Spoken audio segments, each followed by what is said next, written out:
Ei, daí nós tava lá no Rio Verde, ele tava até aqui debaixo, assim, ó. Até aqui debaixo, lá chutamos grama pra trás, do lado de uma cheirona grande que tem aqui, né? Daí eu falei pro senhor, olha lá o cachorro pra frente. Olha lá o cachorro pra frente. E o senhor falou, é mesmo. Vem cá. Não mesmo. Vem cá. O cachorro puxando o outro? Deixa eu ver a cara do nome que vai da cabeça. Peter, nome de que ele tem agora? Qual o nome que ele parece? Peter, Peter, parece Peter. Ele riu. Não, coloca Ted. Meu filho esse chumbo no colo lá e saiu as mulheres lá de dentro do negócio, ninguém se manifestou. Eu falei, ninguém dono, né? Tá na rua, na beirada da ribeira, né? Daqui a pouco o carro mata, eu falei, já era. Depois a luta pra conseguir o horário do banho pra ele. Isso foi a luta. Ele ficou pronto agora. Foi? Agora. O cheirinho dele tá O negócio era procurar o dono agora, perguntar o nome, né?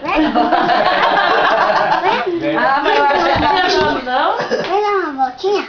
Não, O nosso que nós tinha lá, ele era todo preto. Não tinha essas manchas não, era assim. Mas era todo preto, desse tamanho. Só que era Peter o nome dele. a menina falou que ele deve ter uns 2 anos. Ele ficava solto pra ir pra rua?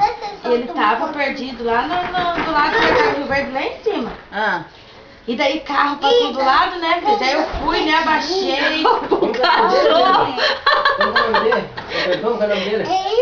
Rio, né? Que filho, já não tá falando, não? Ei, Cris, que nome que você quer que seja? Ei, Cris.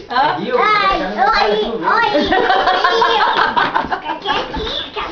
Que nome que você quer, nego? Ele come agora, é bom que ele come tudo, né? Que dá Não, eu falei, se ela não quiser, né?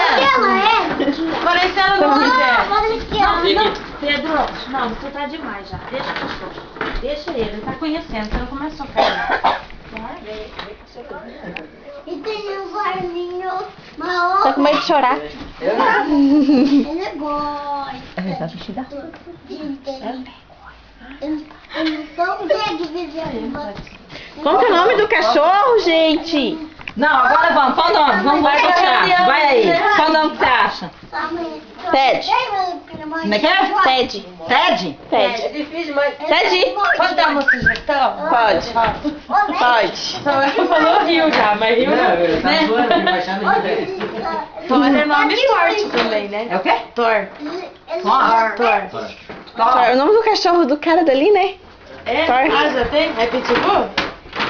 Solta ele, Pedro, deixa ele conhecer. Pedro, solta